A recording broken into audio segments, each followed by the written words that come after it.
Fala aí, galera, tudo tranquilo? Hoje estou aqui para dar aquela pregadinha. Se você entendeu essa piada, eu amo você. Se você não entendeu, pergunta para quem deu uma risadinha. Gente, eu cresci ouvindo que uma vez Deus fez um jumento falar. Esse é o meu consolo e minha oração nessa noite, Senhor, faz de novo, amém? Ai, ai. Olha para a pessoa que está do seu lado e pergunta, o que foi que eles viram? Olha para a pessoa que está sentada do outro lado e pergunta, o que foi que eles viram? Abra sua Bíblia em Atos, no capítulo 4, a partir do versículo 1. Porque aqui a gente gosta de Bíblia, amém? Onde a palavra de Deus diz. E, gente, só fazendo um pedido aqui.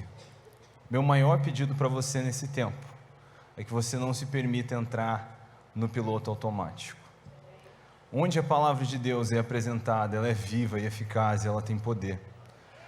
Pode ser a mensagem do ministério infantil que você está ouvindo, o evangelho, ele tem poder. Quando a gente ouve a palavra de Deus, nessa mesma versão do ministério infantil não mexer com você, talvez você não está olhando para isso do jeito certo. Então, por favor, durante esse tempo, pense no que você está ouvindo. Entre nessa passagem que a gente vai ler, amém? Enquanto falavam ao povo, Pedro e João foram confrontados pelos sacerdotes, pelo capitão da guarda do templo e por alguns saduceus. Os líderes estavam muito perturbados, porque Pedro e João ensinavam ao povo que em Jesus há a ressurreição dos mortos. Eles o prenderam e, como já anoitecia, os colocaram na prisão até a manhã seguinte. Muitos que tinham ouvido a mensagem creram, totalizando agora cerca de 5.000 homens. No dia seguinte, o conselho das autoridades, dos líderes do povo, dos mestres da lei se reuniu em Jerusalém. Estavam ali Anás, o sumo sacerdote, também Caifás, João, Alexandre e outros parentes próximos do sumo sacerdote. Mandaram trazer Pedro e João e os interrogaram. Com que poder ou em nome de quem vocês fizeram isso? Cheio do Espírito Santo. Pedro lhes respondeu: autoridades e líderes do povo, estamos sendo interrogados hoje porque realizamos uma boa ação em favor de um aleijado, e os senhores querem saber como ele foi curado.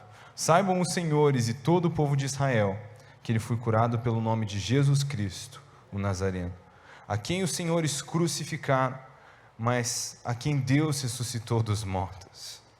Pois é a respeito desse Jesus que se diz: a pedra que vocês, os construtores, rejeitaram, se tornou a pedra angular. Não há salvação em nenhum outro, e não há nenhum outro nome debaixo do céu em toda a humanidade por meio do qual devamos ser salvos. Quando os membros do conselho viram a coragem de Pedro e João, eles ficaram admirados, pois perceberam que eram homens comuns, sem instrução religiosa formal. Eles reconheceram também que eles haviam estado com Jesus.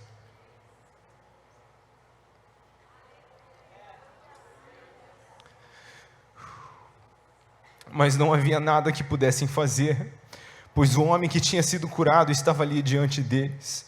Assim ordenaram que Pedro e João fossem retirados da sala do conselho e começaram a discutir entre si. Que faremos com esses homens? Perguntavam uns aos outros. Não podemos negar que realizaram um sinal, como todos em Jerusalém sabem, mas para evitar que espalhem a sua mensagem, devemos adverti-los de que não falem nesse nome a mais ninguém. Então os chamaram de volta e ordenaram que nunca mais falassem nem ensinassem em nome de Jesus. Pedro e João, porém, responderam: os senhores acreditam que Deus quer que obedeçamos a vocês e não a Ele? Nós não podemos deixar de falar do que vimos e ouvimos. Os membros do conselho fizeram novas ameaças, mas por fim o soltaram. Eles não sabiam como castigá-lo sem provocar um tumulto, visto que todos louvavam a Deus pelo ocorrido, pois o aleijado que havia sido curado milagrosamente tinha mais de 40 anos de idade. Amém. Senhor, nos ajuda a verdadeiramente ver a Tua palavra hoje. nós nos apresentamos diante de Ti e nós sabemos que o Senhor tem algo para falar conosco. Que nós possamos estar sensíveis para ouvir o que o Senhor quer nos ensinar, em nome de Jesus, amém. Vamos lá, o que está acontecendo aqui? Jesus gastou um tempinho com seus discípulos na terra, ele morreu, ele ressuscitou, depois ele gastou mais um tempinho com seus discípulos ali, e ele deu para eles uma grande comissão, ele fundamentou, ele fundou a sua igreja, ele deixou seus discípulos com uma missão, que nós estamos vendo aqui, em Atos, o prólogo do livro de Lucas, é que isso agora está acontecendo. É essa igreja após a partida de Jesus, e tem um grande mover, um grande movimento acontecendo em Jerusalém, que está enfrentando oposição, como a gente ouviu nessa mensagem brilhante do Davi, é algo normal. Se você não está trombando com seu inimigo, talvez você está indo na mesma direção do que ele. E eles estão experimentando agora essa grande perseguição em Jerusalém, as autoridades estão tentando fazer algo para silenciar eles. E eu quero que você pense no contexto. Nós estamos falando de Pedro e João aqui, do barquinho, discípulos, amigos chegados de Jesus. Eles passaram a noite na prisão.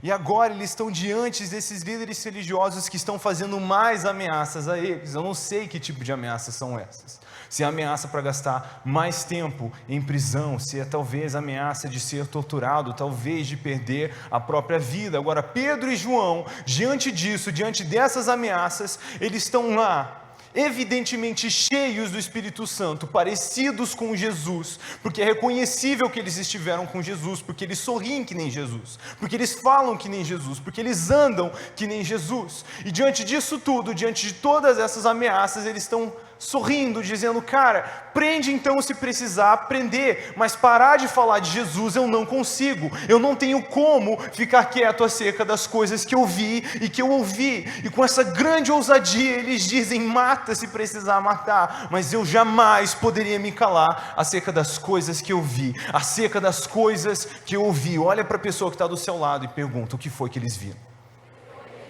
Porque nós sabemos que não foi sempre assim. Pedro e João nem sempre andaram nessa ousadia, que diante da face da morte, de perigo, eles dizem: entre Jesus e a vida, nós escolhemos Jesus. Quantos aqui querem testemunhar, ser testemunhas com ousadia desse jeito, como Pedro e João? Agora vamos lá, foi sempre assim? Eles sempre foram valentes e ousados desse jeito? Nós vemos que não. Após 3 anos caminhando com Jesus, cara, essa galera já tinha visto de tudo. Eles viram Jesus ressuscitar morto. Eu quero que você imagine o que é estar andando com Jesus num dia normal, e de repente tem uma procissão, tem um funeral, tem uma mãe que perdeu um filho de 19 anos, mas Jesus não consegue aguentar aquela cena, então ele interrompe o que está acontecendo e ressuscita o jovem e devolve ele para a mãe. Esse é o coração de Jesus, essa aqui é a compaixão de Jesus. Eles viram Jesus ressuscitar morto, multiplicar pão, eles viram Jesus curar todo tipo de enfermidade, eles tiveram várias refeições com Jesus, várias caminhadas com Jesus, eles viram o ministério de Jesus em ação. Mas após 3 anos vendo tudo isso, em Marcos no capítulo 14, quando eles estão no Getsêmani, diante da face do perigo, não sobrou um, fugiu todo mundo. Do Getsêmani fugiu todo mundo. Mas eles já tinham visto Jesus fazendo todas essas coisas. O que foi que aconteceu entre Marcos 14 e Atos no capítulo 4? O que foi que eles viram?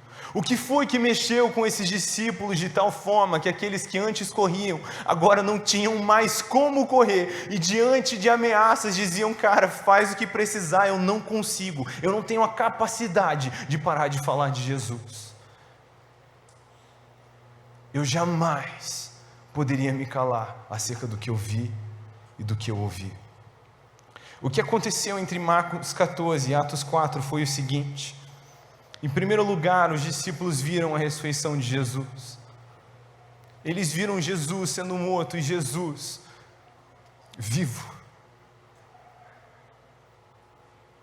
Eles viram Jesus ressuscitado. Eles viram Jesus vencer a morte. Nós vemos nas Escrituras que os irmãos de Jesus filhos de José e Maria, não criam nele durante o seu ministério terreno.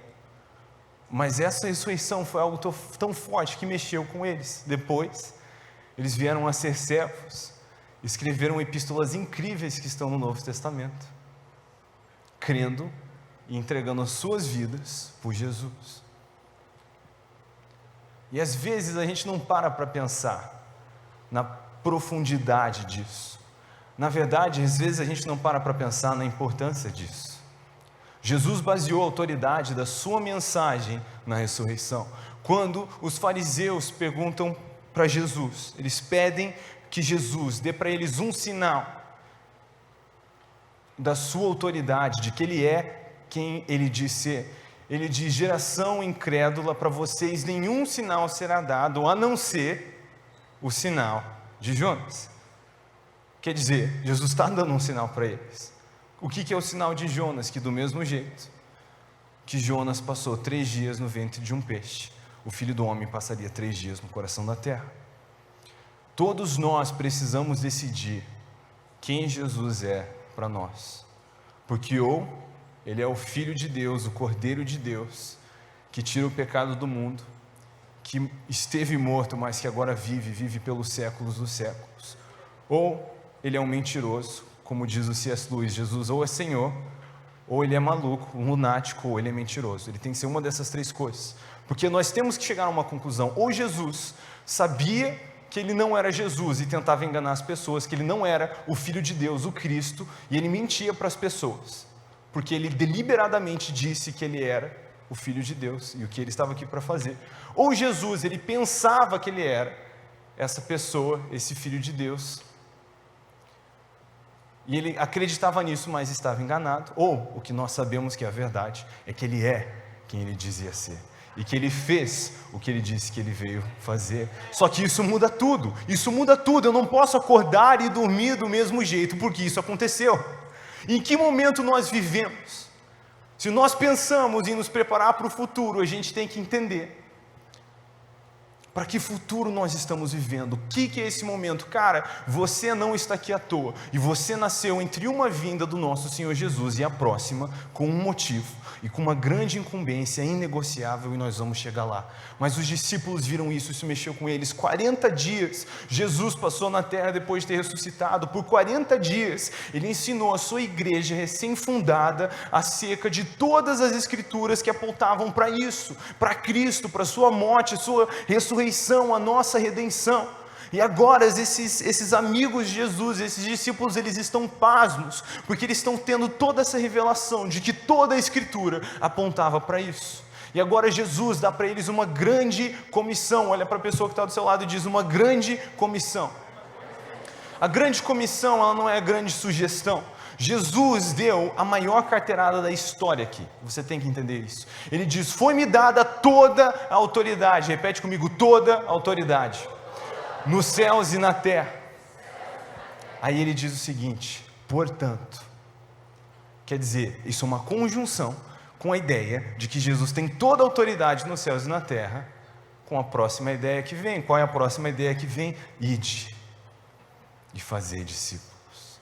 A gente tem que anunciar as boas novas a toda a criatura, batizando-os no nome do Pai, do Filho e do Espírito Santo, e os ensinando a guardar a todas as ordenanças de Jesus. É uma ordem que foi entregue a nós, debaixo de toda a autoridade nos céus e na terra. Nosso Senhor da igreja, nosso cabeça de raça, nos deu esse comando. E aí, ele diz que os seus discípulos têm que ir até os confins da terra, mas que eles não saíssem de Jerusalém sem antes serem cheios do Espírito Santo. Em João 16, no versículo 7, Jesus diz para os seus discípulos: é para a sua vantagem, é melhor para você que eu vá, porque se eu não for, o Consolador não virá, mas se eu for, eu envio para vocês o Consolador. Gente, o Espírito Santo muda tudo. É por isso que não existe homem nascido de mulher maior do que João Batista, mas o menor nascido do Espírito é maior do que ele. É por isso que nós podemos fazer coisas iguais e coisas maiores do que as que Jesus fez, no seu ministério terreno, que é algo que me enche de temor. Eu fico assustado de ouvir que eu posso fazer as mesmas coisas, e coisas ainda maiores, porque eu presto atenção nas coisas que Jesus fez. Mas o único motivo pelo qual isso é possível é porque Jesus caminhou de mãos dadas com o Espírito Santo na terra. E hoje eu sou cheio do mesmo Espírito Santo que conduziu Jesus. Você vai ver diversas vezes nos evangelhos que Jesus, conduzido pelo Espírito, foi a tal lugar. E hoje o Espírito Santo nos conduz. O Senhor nos enviou até os confins da terra, mas Ele vem conosco, e nós não estamos só nessa missão. E onde essas boas novas forem anunciadas, sinais e maravilhas vão seguir. Foi isso que eles viram. Foi isso que transformou os discípulos que fugiam nos discípulos que ficavam. Foi isso que transformou os discípulos que antes tinham medo para os discípulos que agora riam diante de ameaças. Gente, você consegue entender o que é isso? Que é estar diante da ameaça de perder a sua própria vida e sem medo nenhum, cheio de ousadia, dizer: eu não tenho como parar de falar de Jesus. O que eu vi foi tão bom, o que eu vi é tão importante que eu felizmente desistiria da minha vida para anunciar essas boas novas, porque o mundo precisa ouvir, porque as pessoas precisam saber dessas boas novas, do que foi feito. Nós precisamos entender que hoje a gente não está fazendo um agito, que a gente não está fazendo um rolê legal. Nós estamos aqui porque mais de 2000 anos atrás, Jesus começou um rolê.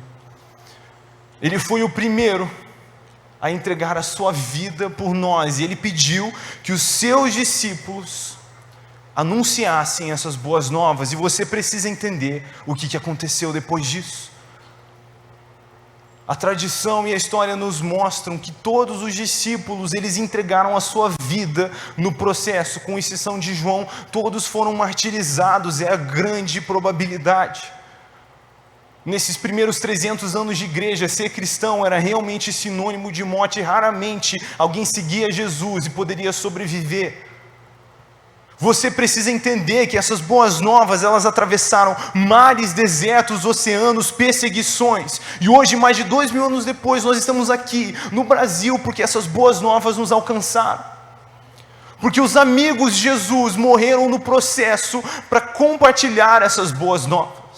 O que nós precisamos entender é que a gente não tem apenas o grande privilégio de regozijar na nossa redenção, nós temos a incumbência inegociável de levar essas boas novas adiante. Eu amo que você está aqui hoje à noite, eu amo que você está buscando ir mais fundo em Deus, mas nós precisamos ter uma vida de compromisso, onde nós vamos descansar tranquilos, sabendo que daqui a 20 anos, esse lugar também vai estar cheio por causa de você, porque você continuou compartilhando as boas novas. A grande comissão, ela não é uma sugestão para nós, ela é a nossa vida como igreja. Nós precisamos ir e fazer as coisas conforme as ordenanças de Jesus. Sabe, amados, nós passamos tempo demais pensando nas coisas que nós podemos fazer e não tempo suficiente pensando nas coisas que nós devemos fazer. E muitos de nós vivemos em crise pensando: cara, qual é o meu propósito, qual é o meu chamado? Eu quero tanto encontrar isso, sem levar a sério tudo que Jesus já falou para a gente fazer. Você precisa entender que a linguagem de amor de Jesus é a obediência. João 14, 21 diz isso: esses são os que me amam, aqueles que obedecem o que eu falo. A linguagem de amor de Jesus é a obediência. Se você ama Jesus, você tem que levar a sério o que Ele diz. Ele nos disse na parábola do homem que construiu a sua casa na areia, não construiu a sua casa na areia, o seguinte: ai de vocês que me chamam de Senhor, mas não fazem o que eu digo. Porque os que ouvem as minhas palavras e não as praticam, não as obedecem, são como um homem que constrói uma casa na areia, sem fundamento, e vindo as ondas do mar, ela não vai aguentar. Gente, pode ser uma casa muito fofinha, pode ser uma casa maravilhosa, colocar no Airbnb um sucesso, todo mundo quer ir tirar uma foto no Instagram porque a casa é muito fofinha, mas se bater uma onda, ela não resiste. O contrário também é verdade, que aquele que ouve as palavras de Jesus e as pratica, é como uma casa que é construída sobre a rocha. E pode vir a onda que for, ela não vai cair. O poder da palavra está na obediência. Não adianta conhecer os mistérios mais profundos das Escrituras se a gente for deixar de praticar os princípios mais simples, porque o poder está na obediência. E nós precisamos levar a obediência a sério. E muitos de nós vivemos no Egito, vivemos dentro da igreja, caminhando com Jesus, mas nós não atribuímos peso nenhum à sua autoridade. Nós caímos nesse lugar onde a gente acredita nessa mentira de que porque nós somos jovenzinhos, a gente tem tempo para descobrir o que a gente precisa fazer na vida. Eu sou tão novo, eu sou um cristão mirim, isso aqui é uma mentira que vem direto dos quintos dos infernos. Você precisa entender isso. Não existe cristão mirim. Quem aqui tem 14 anos? Você, vem aqui rapidinho, vem aqui na frente. Quem aqui tem 16? Você, vem cá, você também. Alguém aqui tem 19? Quem tem 19? Vem você. Show. Fiquem aqui na frente rapidinho.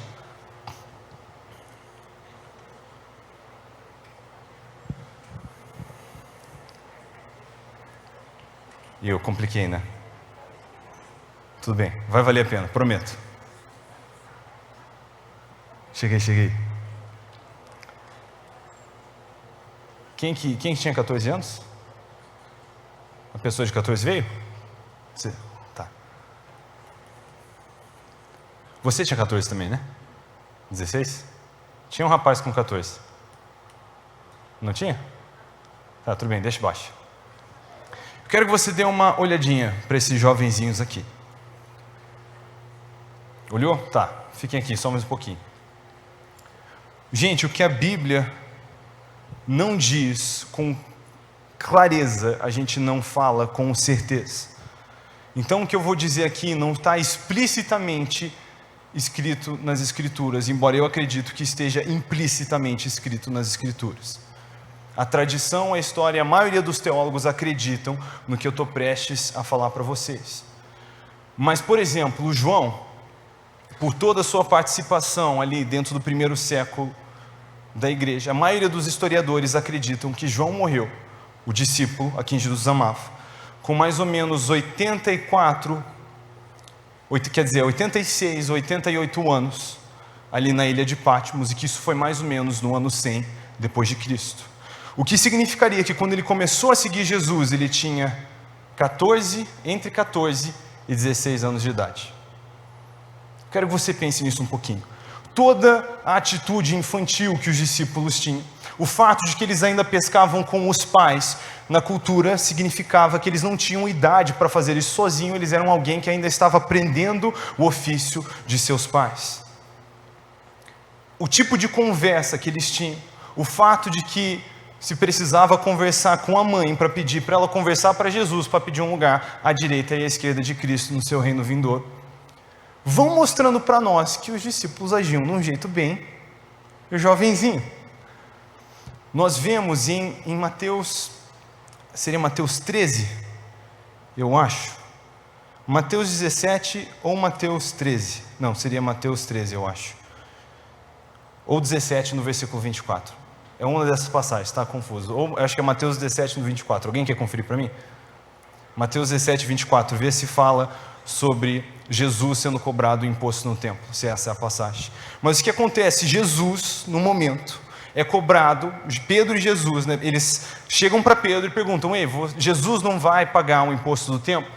E aí, ele vem e pergunta para Jesus o que fazer, aí essa mesma passagem, capítulo 17. E Pedro vai lá, ele pesca um peixe, ele pega as moedas, ele paga o imposto de Pedro e de Jesus. E eu sempre li essa passagem e ficava, tá, e o resto da galera? Quem vai pagar o imposto deles? Será que eles já tinham pagado? O que está acontecendo aqui? Só que se você volta lá atrás, você vai descobrir, né, em Êxodo, que quando esse imposto do templo foi estabelecido, ele era para homens de guerra, de 20 anos para cima. Todo o resto do que a gente vê aponta para o fato de que eles eram bem jovenzinhos.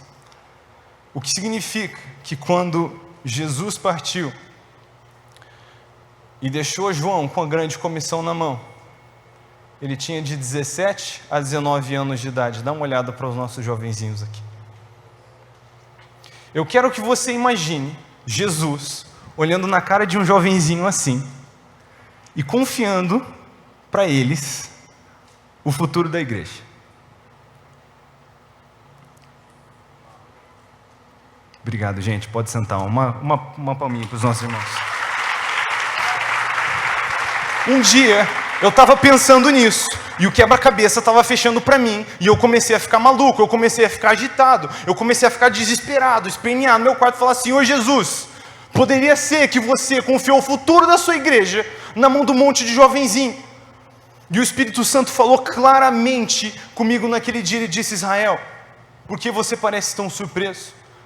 Eu ainda confio o futuro da minha igreja na mão dos jovenzinhos.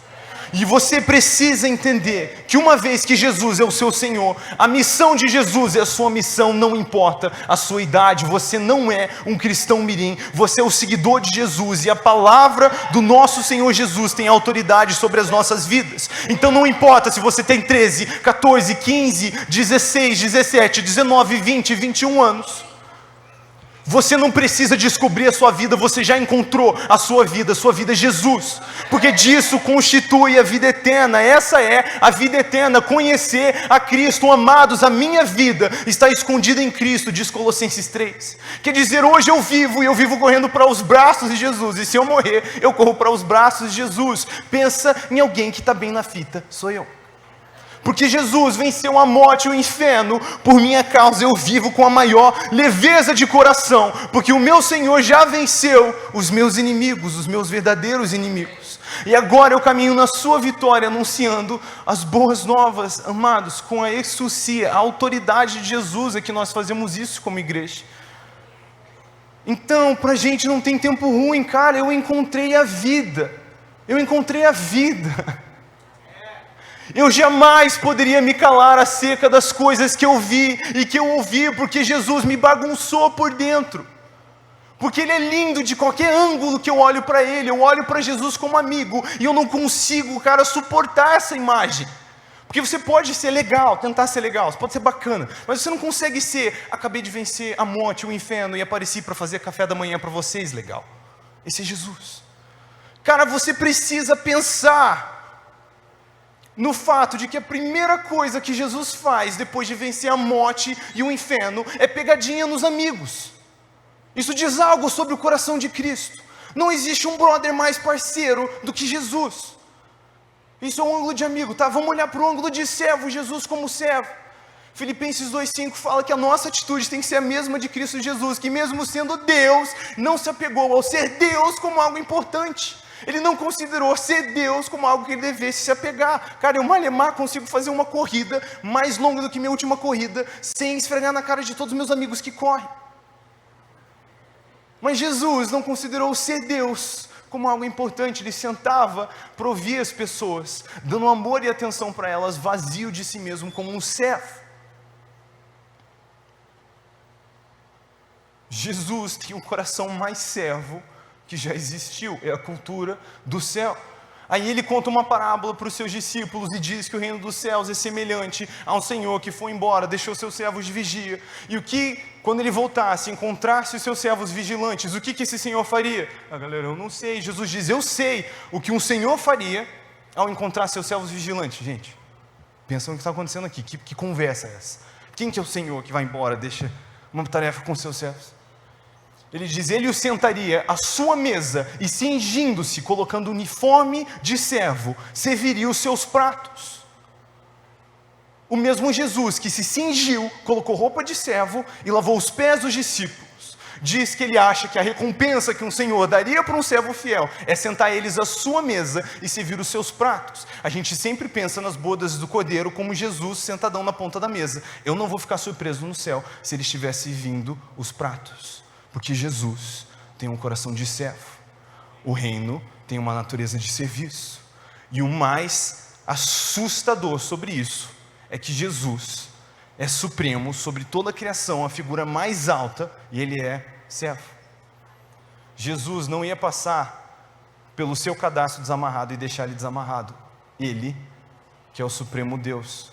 Aí o ângulo de servo, aí você olha para Jesus como filho, aí você olha para Jesus como pregador, você olha para Jesus como Deus, você olha para Jesus como homem, todo o ângulo, ele mexe com você, ele é incrível. E Jesus morreu por nossa causa. Ele não precisava morrer, eu precisava morrer pelo que eu fiz, o meu pecado, mas ele morreu no meu lugar, para que um dia eu pudesse estar no lugar dele, e sentar na mesa dele, e bater papo com ele. E eu não consigo pensar numa notícia melhor, então eu jamais poderia me calar acerca do que eu vi e do que eu ouvi. Nós precisamos entender, cara, que nós não somos jovens demais para seguir Jesus. Você precisa entender que, na verdade, hoje, você está sentado na sua cadeira, porque anos atrás, décadas atrás, séculos atrás, milênios atrás, jovenzinhos como eu e você desistiram da sua própria vida para anunciar o Evangelho. E é por causa deles que essas boas novas nos alcançaram. E hoje nós vivemos num tempo de paz, o que é coisa boa, é desejável ao Senhor que nós estejamos em paz com os nossos governantes, com os nossos governos. Mas e aí? Um dia eles nos queimavam nas fogueiras, e se eles fizerem isso de novo? Se a gente tiver que escolher entre a vida ou Jesus, qual vai ser a nossa escolha? Como eu posso ser um servo tremendamente apaixonado por Jesus, que em ousadia escolhe Jesus, ao invés da vida, como Pedro e João, se eu tenho dificuldade de escolher Jesus acima do meu próprio conforto? Se eu tenho dificuldade de deixar algumas coisas para trás, porque, amados, encontrar Jesus, encontrar um reino é como um homem que encontra um tesouro. Ele imediatamente vai e vende tudo o que tem, porque Jesus é melhor. Porque Jesus é melhor. Amados, quem mais desiste da própria vida, sorrindo e cantando, senão os cristãos? Porque nós encontramos algo que é melhor do que a vida. Israel passou aqui, quer que todo mundo saia disposto a morrer por Jesus. Eu quero que todo mundo saia disposto a viver por Ele. O que eu quero é ver uma geração que não está desperdiçando o seu precioso tempo na terra. Porque a gente tem tempo para fazer muita coisa, o que a gente não tem tempo é para jogar tempo fora. Isso a gente não tem, porque cada dia conta, cada uma conta, e você não é um cristão mirim, cara. Tudo bem, se você ainda está tentando encontrar o que é seu propósito individual, amém, você tem que fazer isso, mas o seu propósito como igreja você já sabe. Então tudo bem se você não sabe, se você vai ser um médico ou um engenheiro, você sabe que você tem que ir fazer discípulos porque Jesus mandou, com toda a autoridade. Se Ele é Senhor, você tem que fazer isso. A galera sempre pergunta: Israel, quando você descobriu que você foi chamado para pregar? Eu não descobri que eu fui chamado para pregar, porque pregar não é chamado, é mandamento. Todo mundo foi chamado para pregar, todo mundo foi mandado a pregar por Jesus. Eu descobri que eu fui chamado para pregar no contexto que eu prego, porque antes do microfone chegar na minha mão eu era insuportável. Eu pregava em todo lugar, eu pregava na minha escola, eu pregava na rua andando de skate, eu pregava jogando videogame, eu pregava dentro de casa, e dentro de casa só tinha pregador. Eu pensei que talvez Deus tivesse me chamado para pregar desse jeito que eu estou pregando, porque eu fiz e eu me diverti pra caramba. Eu achava que eu ia fazer outras coisas. Aí eu comecei a pregar desse jeito, falei: não quero fazer isso, gostei. Mas sabe por que eu descobri que Deus me chamou para pregar desse jeito? Porque eu estava tentando obedecer o mandamento de pregar. Eu estava tentando obedecer. Não era natural, não era normal. No começo eu chegava, eu tinha vergonha, eu não sabia como falar com as pessoas, mas eu tentava pregar. E o que acontece? Quando você tenta obedecer a Jesus todos os dias, você encontra o melhor jeito de fazer isso. Qualquer pessoa que faz a mesma coisa todos os dias, encontra o melhor jeito de fazer isso. Elas adquirem uma maestria de fazer aquilo. É por isso que às vezes da janela da sua casa, você vê um motoqueiro passando com 3 botijão de gás, dando grau. Porque ele adquiriu a maestria no que ele faz. O cara faz aquilo todo dia. Você já viu, tem algum amigo que cozinha profissionalmente? O cara está lá, conversando com você, os olhos dele nos seus olhos, e ele está lá cortando a cenoura, assim, cortando carne. Você tipo, mano, vai cortar os dedos fora. Mas ele tem a maestria, porque ele cozinha todo dia.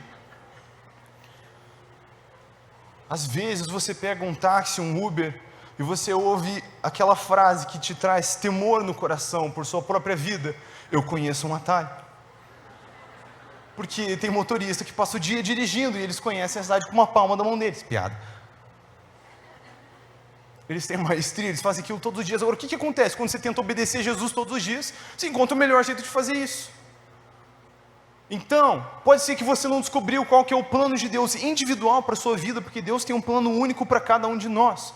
Mas o plano geral que Ele tem para a sua vida, você já sabe. Então não importa se vai ser no escritório de advocacia, no escritório de marketing, se vai ser dentro da igreja, no ministério integral, se vai ser dentro de uma cozinha, se vai ser dentro de qualquer outro lugar, você já sabe qual que é a sua missão principal, é anunciar o evangelho e fazer discípulos.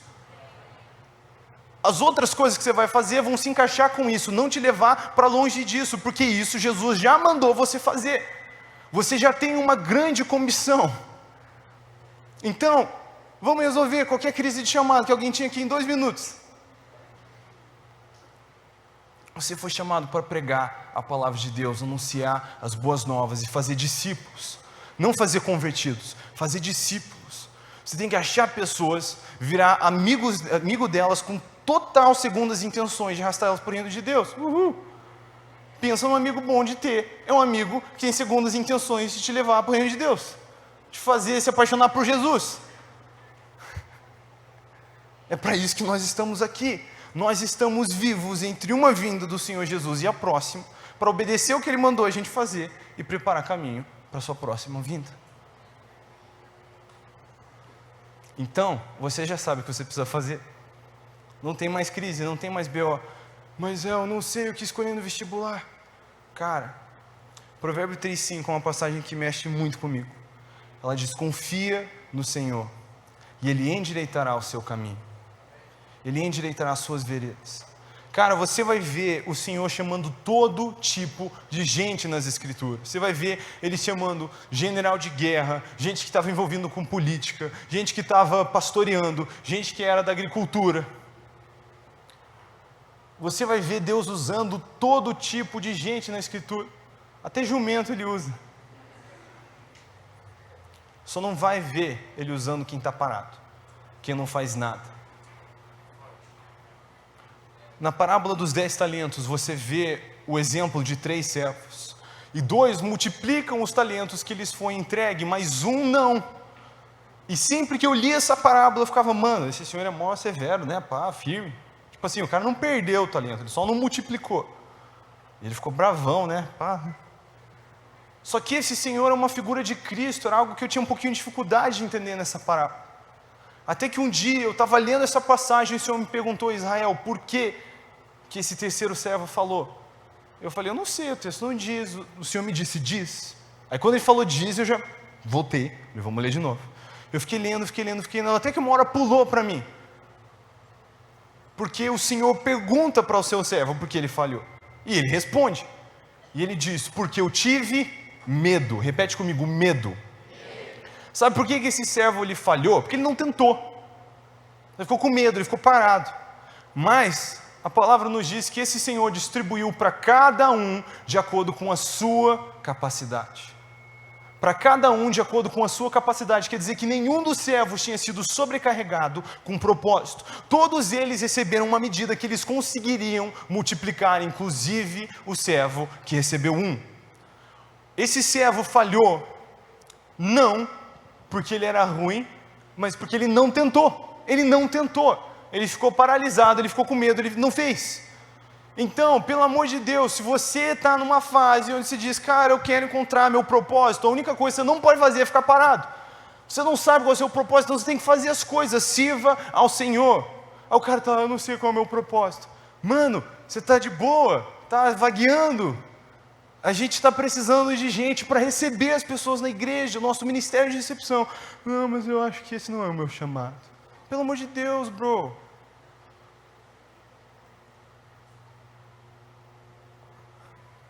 Aí, tem aquelas situações no nosso dia a dia, onde um amigo na faculdade, na escola, chama para um rolê, sexta-feira, sexta-feira não dá. Por quê? Eu tenho um compromisso. O que você vai fazer na sexta-feira? É que tem um negócio lá na minha igreja. Sério? O que é? É um negócio lá de... Mano! Pelo amor de Deus, acorda para a vida. Olha para a pessoa do seu lado e diz: acorda para a vida. O tempo está rolando... E nós fomos chamados, comissionados, para anunciar as boas novas. Então, para trazer paz para o seu coração, eu não posso daqui de cima dizer o que você pode fazer, mas eu quero te lembrar do que você deve fazer. Discípulos. Você deve anunciar as boas novas. Seja num escritório de advocacia, seja fazendo vídeos na internet, seja em qualquer lugar, o que você vai fazer, você já sabe. Todo o propósito individual que a gente tem vai se alinhar a isso. Vai se alinhar. E obedecer a Jesus, cara, traz uma alegria. Traz uma alegria. Sabe por que tantos de nós caminhamos com Jesus e a gente às vezes é triste? A gente sente que está faltando alguma coisa. Porque a gente é meio inútil. Porque a gente não faz o que a gente vive para fazer. A Bíblia diz que quando eu dou de beber a alguém, eu sou dessedentado. Nós, seres humanos, fomos feitos com uma sede que não é saciada quando a gente fica bebendo no nosso copo. Nós temos uma sede que é saciada quando eu dou de beber aos outros. A gente nasceu para servir, porque servir é a cultura do reino. A gente fica vivendo como represa, não fazendo o que a gente existe para fazer. E aí a gente quer encontrar satisfação de alguma coisa que não é a coisa que a gente nasceu para fazer. Como que a gente vai encontrar satisfação? Cara, só porque você está andando com Jesus não quer dizer que você está vivendo por Ele. Porque muitos chamam Jesus de Senhor, mas não fazem o que Ele diz. A gente tem que se preocupar com essas palavras que têm peso. Jesus é Senhor. A palavra que a gente vê de novo e de novo no Novo Testamento é Kyrios, é Senhor, é alguém que tem a posse da minha vida. Eu sou escravo dEle. Ele é o meu Senhor. O que Ele diz é lei para mim. Eu preciso viver dessa maneira. Em Atos 1, o Senhor diz aos seus discípulos, quando Ele entrega para eles a grande comissão, Ele diz: vocês serão as minhas testemunhas. E ser uma testemunha é muito diferente de dar o testemunho, porque dar o testemunho está no que você diz, mas ser a testemunha está em quem você é, está no que você faz. Nós somos chamados para ser testemunhas integrais do reino de Deus. Nós somos chamados para testemunhar o que Cristo fez em tudo que nós fazemos. Não é à toa que nós somos chamados a fazer tudo como para o Senhor e não para os homens. É o que diz Colossenses 3:23. Tudo que você fizer, faça isso de todo o coração. Repete comigo: todo o coração. Como para o Senhor e não para os homens. Cara, é isso que a Bíblia nos ensina. Nas epístolas aos Coríntios, Paulo diz: quer comais, quer bebais, fazei tudo isso para a glória de... Nós somos testemunhas a todo o momento. Quantos aqui já tiveram um professor que com certeza, nasceu para ensinar aquela matéria? Ele amava aquela matéria. Eu garanto para você que mesmo se você detestasse a matéria desse professor, você gostava da aula dele. Alguns de vocês vão lembrar da fórmula de Bhaskara pelas décadas que virão, e você nem gosta de matemática, mas é porque você tinha um professor legal. Não é verdade? Agora, quantos aqui já tiveram a experiência contrária e tiveram um professor que com certeza se arrependeu da escolha que fez na vida? Quantos aqui já lutaram para ficar acordados na aula desse professor? Quantos aqui já falharam em ficar acordados na aula desse professor? Agora, o que difere esses professores é porque ele é apaixonado pelo que ele comunica. A postura, quando ele chega na sala de aula, já é diferente. A atmosfera que ele gera é uma, porque ele é apaixonado pelo que ele está fazendo. Agora, amados, se a gente consegue sentir esse efeito na educação, imagina em algo tão importante como testemunhar Jesus. Como que alguém vai se interessar no seu Jesus se você passa a semana inteira cabisbaixo, triste, aflito, abatido, porque a vida está te derrotando? Você tem que entender realmente quem é Jesus e realmente caminhar com Ele, porque se você caminhar com Ele, você vai ser livre, leve e solto, entendendo que você é mais do que vencedor. Você sabe o que é ser mais do que vencedor? Eu lembro que por muito tempo, essa história mexeu comigo, eu nem lembro onde que eu ouvi, mas ela é muito boa. Muito tempo o Anderson Silva estava lá, invicto no UFC, e era um campeão. Ele entrava para lutar, todo mundo sabia que ele ia ganhar, ele era invicto, parece que não tinha desafio. E você pode dizer que o Anderson Silva é um vencedor, mas sabe quem que é mais do que vencedor? era a esposa do Anderson Silva. Porque cada luta que ele entrava, para apanhar que nem cachorro, mesmo apanhando que nem cachorro, ele estava recebendo um depósito inacreditável na conta dele. E em casa, a esposa dele estava lá torcendo para ele, né? Torcendo por ele, na casa que o Anderson comprou, assistindo na TV de 82 polegadas que o Anderson comprou, comendo ali uma pipoquinha gourmet que o Anderson comprou, assistindo ele apanhar que nem cachorro, e vencendo a luta, e dizendo lá daquele conforto, uhul.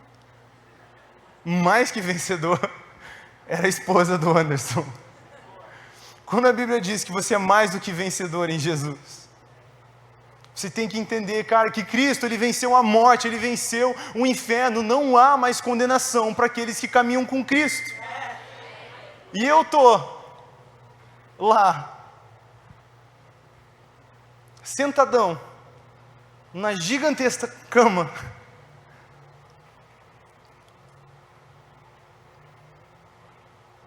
é tudo meu, é tudo nosso. Agora, a gente tem só uma vida, e ela logo passa, e só o que a gente faz por Cristo permanece. Você precisa entender que você não é apenas um jovenzinho, você é parte do reino de Deus, e a missão de Jesus é a nossa missão. Jesus é o meu Senhor, então eu não posso acordar e ir dormir do mesmo jeito, como se Jesus não tivesse feito o que Ele fez, como se Jesus não tivesse me mandado fazer o que Ele me mandou fazer.